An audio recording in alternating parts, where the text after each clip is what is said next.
J'ai fait un débat avec Hassan Dax. Ah bon? Et je suis passé pour un con. Mais il m'a humilié. Ouais. Il a eu un cancer, il a failli en mourir, et il est tombé dans ces boucles de trucs qui lui donnent des solutions de vie parce qu'il se voyait mourir. Il rejette le placebo parce que pour lui, ça vient avec un danger potentiel de remplacement de la vraie science. Bonjour tout le monde, je fais une petite vidéo de réaction à un truc qu'on m'a envoyé tout à l'heure, on m'a montré, qui m'a laissé un peu pantois.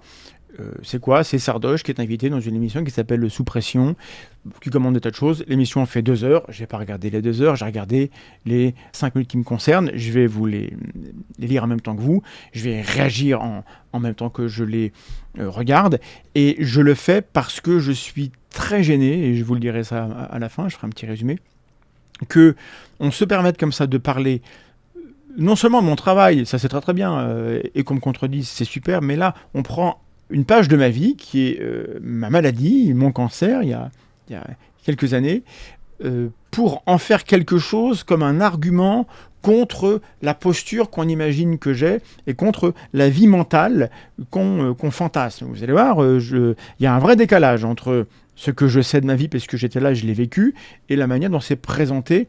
Et je trouve que ça n'est juste pas bien. Il faut vérifier, quand on n'est pas sûr, on se tait, et puis éventuellement on coupe au montage. Parce que vraiment, moi ça me gêne beaucoup.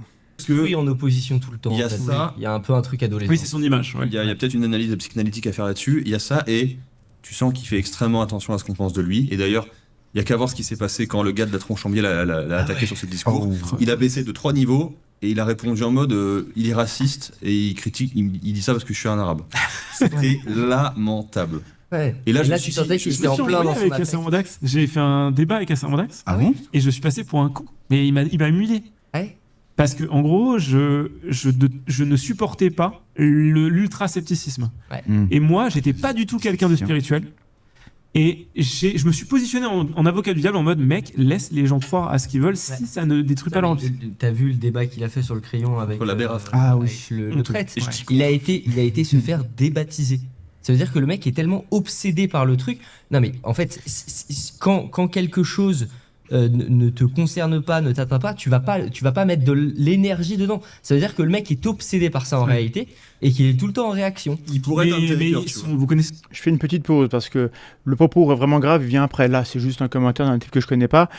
Et donc je réexplique pourquoi c'est important de se faire débaptiser, parce que c'est un sacrement pour lequel on n'a pas demandé le consentement. Alors moi je pardonne à ceux qui l'ont fait parce que c'était de la pression sociale, mais dans la mesure où j'ai pas consenti, j'ai quand même bien le droit de dire que non, je n'étais pas d'accord, du coup on annule. Et si vous voulez pas que j'ai le droit d'annuler, alors il y a un truc qui est simple, vous interdisez totalement ce type de sacrement pour des gens qui ne peuvent pas donner leur consentement. Puis une fois qu'on le fait et qu'on a consenti, alors dans ce cas-là c'est irrévocable, certes, mais tant que vous voulez baptiser des enfants, vous devrez accepter que ces enfants vous disent non quand ils sont en âge de dire non. Et si vous ne voulez pas ça, alors vous avez un problème et on finira par se taper dessus. Donc réfléchissez bien à ce que vous dites. Par ailleurs, les registres qui contiennent les noms des gens baptisés, c'est là-dessus qu'on se base pour dire que tel pays a telle proportion de gens qui appartiennent à telle religion. Et si vous allez travailler à l'étranger, par exemple en Allemagne, en Allemagne, il y a des impôts, en tout cas à l'heure actuelle, qui correspondent à votre religion. Et donc, si vous êtes baptisé, c'est l'Église catholique allemande qui va récupérer cette petite partie de vos taxes. Peut-être qu'on a le droit de décider où va l'argent qui concerne notre option métaphysique et religieuse. Et même si en France, on n'a pas ce problème-là, il reste la question de mon nom n'a pas à figurer dans les registres de gens qui veulent l'avoir comme un tribut pour exhiber le fait que, oui, dans notre congrégation, de notre côté, nous, les gens qui croyons cela, on a tous ces gens-là qui sont avec nous. Et si ce type-là, que je ne connais pas, ne comprend pas ça, je peux lui expliquer un petit peu gentiment, je peux prendre un petit quart d'heure s'il en a besoin. Après, on arrive à, mais est-ce que vous connaissez son histoire? Il pourrait être intellectuel, Vous connaissez son histoire? Non. Très peu. Il a eu un cancer, il a failli en mourir, et il est tombé dans ces boucles de trucs qui lui donnent des solutions de vie parce qu'il se voyait mourir. Et en fait, il a compris dans les boucles dans lesquelles les gens s'enferment, mais à quel point... énorme charge émotionnelle. À quel point... Quelle énorme charge émotionnelle, dit ce monsieur que je ne connais pas non plus. Il est en cheval de bataille il sait contre très ça. bien qu'il aurait pu en mourir de ces cercles de croyances. Ouais. Et donc pour lui, le positif que peuvent apporter la spiritualité, la béquille émotionnelle que ça peut être et tout ce qu'on peut lui apporter, le placebo, hein, Il se concentre uniquement sur l'aspect il négatif. rejette le placebo parce que pour lui, ça vient avec un danger potentiel de remplacement de la vraie science. Sa subtilité est ce intéressante. sophisme d'association. Schopenhauer, ça fait longtemps. Mais du coup, tu c'est vois, pour ça en que moi, réalité, je m'en tiens ça, par là, rigueur. C'est gentil d'essayer de donner... Le sophisme serait un sophisme génétique d'une certaine manière, ou un sophisme de déshonneur par association, ou de généralisation abusive. Mais en fait, il n'y a pas de sophisme parce que c'est pas ça l'histoire. D'une part, oui, j'ai eu un cancer. Deux, c'est pas un secret. J'ai fait une vidéo il y a quelques années où j'expliquais cela parce que je venais de tomber sur une vidéo de Casas Novas qui appelait ses ouailles à témoigner et à apporter témoignage du fait qu'on pouvait guérir du cancer grâce à ces méthodes. Je trouve que c'est extrêmement dangereux. Et donc j'ai témoigné pour expliquer que le témoignage n'était pas une preuve, d'une part, et que par ailleurs, puisque je suis passé par un protocole avec plusieurs cures, je sais exactement le type de sentiment qu'on éprouve lorsque on a le choix entre faire une 3e cure de chimio dégueulasse, pénible, voilà, vous avez envie de crever, hein, ou alors peut-être une solution on pourrait s'échapper et aller voir autre chose. Et non, je ne suis jamais rentré dans des cercles de croyance. Non, j'ai jamais suivi qui que ce soit. Non, j'étais déjà sceptique depuis longtemps quand j'ai eu mon cancer à la fin de ma thèse, juste après, pendant ma soutenance. Donc l'histoire que raconte Sardoche, elle n'est pas vraie. Et par ailleurs, le rapport que j'ai avec le placebo n'est pas ça du tout. Le problème des thérapies alternatives par rapport au cancer, c'est pas le placebo, c'est le fait que ça éloigne les gens des soins et que ça les tue. Le placebo, c'est très très bien. Il y a un bouquin qui vient de sortir, notamment écrit par Pinceau et mon voisin, des gens qui appartiennent au monde sceptique et qui mettent en avant le placebo. Je n'ai rien contre le placebo, je n'ai rien à dire que le placebo, à savoir les effets contextuels, il faut les utiliser au maximum. Il faut exploiter les ressources de ces effets contextuels qui font du bien aux gens, mais les effets placebo, ils ne sont pas liés à ce qui est pratiqué par les charlatans. Le placebo, c'est ce qui marche, même quand on va voir un vrai médecin et qu'on devrait faire marcher beaucoup mieux. Et donc, Sardoche n'a pas compris ce que c'est que le placebo, ni ma position par rapport au placebo. Je ne lui en veux pas, mais je suis un petit peu étonné qu'on convoque mon histoire personnelle, mon dossier médical pour raconter des trucs qui sont pas ce que j'ai vécu et pas ce que je raconte. Ça fait beaucoup, non ? Ça revient sur ce qu'on disait au début sur le transfert. Et en gros, lui, il était dans une position insécure. Il a fait un transfert sur la spiritualité ou mais ce genre de évolué truc. quand même. Non mais va me sauver, tu vois, Oui. à l'époque. Et comme il a été... Tu vois, il n'a pas compris. Il pensait que moi, j'étais spirituel. Non, mais les mecs, j'ai jamais été spirituel. Mais j'ai raconté cette histoire parce que moi, j'ai vécu une situation où je peux dire aux gens, j'étais dans là où vous êtes vous maintenant, malade, et je sais ce que ça représente en fait. Et je préférais que Sardoche, s'il m'écoute, partage la vidéo où je parle de mon cancer, où je crois à l'époque avoir parlé correctement, peut-être qu'il faudrait que je la regarde, peut-être que mais là je suis vraiment très très gêné par ce qu'il est dit sur ce plateau, par des gens qui... Non, c'est chiant, je vous jure que c'est chiant de voir votre histoire transformée comme ça, c'est pas correct. Déçu de ce truc-là, en fait on m'a menti à un endroit, mais parce que j'y ai adhéré en réalité, au lieu de se dire attends j'y ai adhéré, j'avais besoin de réconfort, ok, et peut-être qu'il y a du bon à prendre et du mauvais là-dedans, il est parti en cheval de bataille comme tes harceleurs sur internet, quoi. Il visualise ça comme un énorme danger parce que c'est quelqu'un qui de base est critique avec son métier et ça l'a pas empêché de presque tomber dans ses boucles. Donc encore une fois, C'est pas une honte en plus. c'est pas une honte, mais lui Mais c'est pas une honte et je n'aurais pas honte si c'était vrai, mais ça n'est pas arrivé, les mecs. Les mecs, ça n'est pas arrivé. Bon, peut-être que ma vidéo n'était pas claire. Il faut aller la regarder. Dites-moi si mes vidéos de l'époque étaient floues au point où on peut comprendre ce que Sardoche raconte. Du coup, je pense qu'il en a honte et qu'il se doit d'avoir ce devoir d'empêcher les gens et d'accompagner les gens pour Il est pas du Il tout a en paix avec honte ça. de ne pas avoir été parfait à ce moment-là de sa vie, d'avoir commis des erreurs, et il veut incarner la perfection, et donc il veut montrer l'exemple. Et mon combat contre lui, c'était d'incarner ce mec un peu débile qui dit laisse les gens croire aux pierres, laisse les gens croire au machin. Et je lui disais même un truc, tu vois, je suis allé un peu plus loin, je lui ai dit on mesure les choses aujourd'hui, on mesure la pression, on mesure la température, je suis sûr qu'il y a une donnée, quelque chose de moins palpable encore, de l'ordre du spirituel qu'on n'est pas encore capable de mesurer, mais dont on aura des outils plus tard pour le faire. Ouais. Et il me dit mais donc ça n'existe pas parce que tu n'es pas capable de le mesurer. Je lui dis non, la température c'est pas...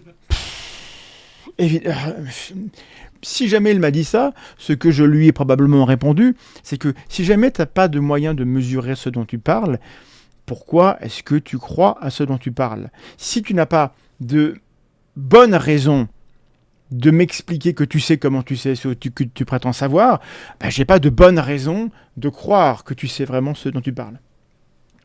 Ok? Donc je vous répète pour ceux du fond, quand on est sceptique, on ne dit pas « ceci n'existe pas », mais on dit écoute, tant que j'ai pas de bonnes raisons de penser que ça existe, et si c'est coûteux en plus ontologiquement de penser que ça existe, alors c'est plus économe de dire que non, et puis on verra bien, on reste ouvert, soyons ouverts. Mais il transforme ça en c'est dommage. Il fallait m'inviter pour me demander ce que j'en pensais. Je peux être sympa, vous savez, je peux vous accorder du temps et vous expliquer. Et puis après, vous pourrez éventuellement gloser pendant 1 heure sur ce que je vous aurais vraiment dit, quoi. Ce serait plus utile pour tout le monde. Parce qu'on n'avait pas de thermomètre, qu'on pouvait pas la mesurer. Donc en gros, le débat, c'est uniquement ça, mais il est beaucoup plus fort que moi en débat. Il m'a humilié, tu vois. Et je l'assume. Mais en fait... Mais c'est...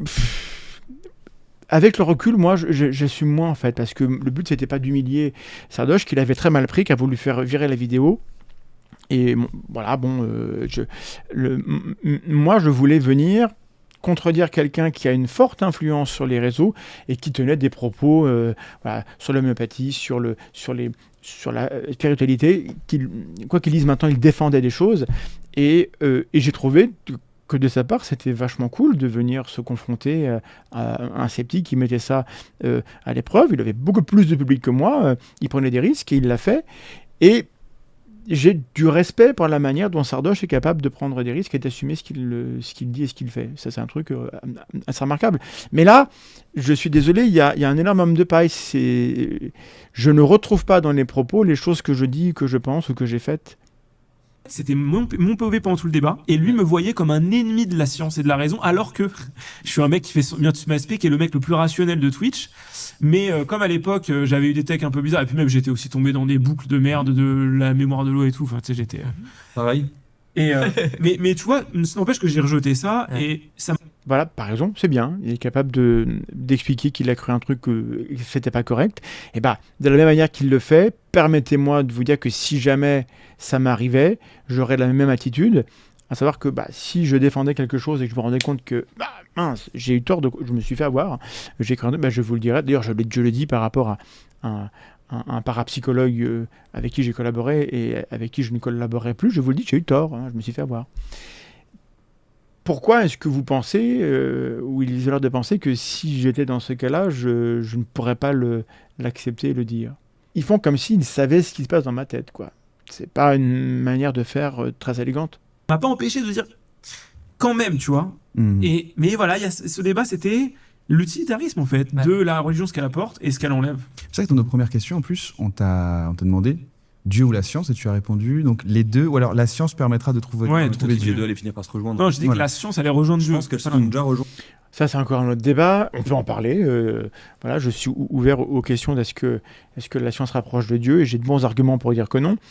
Bref, je voulais rectifier ça. Ça me paraissait important. Alors, je réexplique que moi, je n'ai rien de personnel contre ces gens que je connais pas, rien de personnel contre Sardoche, à qui je reconnais un certain nombre de qualités. Par ailleurs, comme je ne sais pas ce qu'il raconte sur les réseaux, je ne vais pas vous dire que c'est grave ou pas grave, je ne sais pas ce qu'il raconte. Peut-être qu'il dit une chose horrible et qu'il faudrait condamner, et je ne suis pas au courant. Mais moi, je suis très gêné lorsque je vois convoquer mon histoire personnelle, ma maladie, mon témoignage, mélangé comme ça à l'envers, dans une chronologie n'importe quoi, où on m'attribue des croyances que je n'ai jamais eues, et donc une vie intérieure, une vie mentale qui n'est pas la mienne, et où on glose dessus. Ne faites pas ça.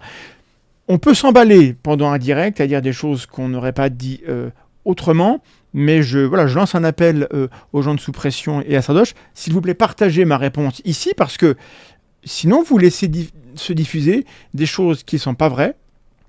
Et je sais, parce que c'est un peu mon métier de savoir ce genre de choses au bout de quelques années, que votre version qui n'est pas vraie sur ma vie, elle va être plus diffusée parce que ça fait une histoire qui est plus belle que la vraie histoire. Le vrai ne peut rien contre une belle histoire. Donc j'ai déjà perdu. Au minimum, par respect, merci de partager cette rectification. Aimons-nous les uns les autres, ne nous engueulons pas pour rien. Mais quand même, quand il y a des bêtises qui sont dites, essayons de les rectifier.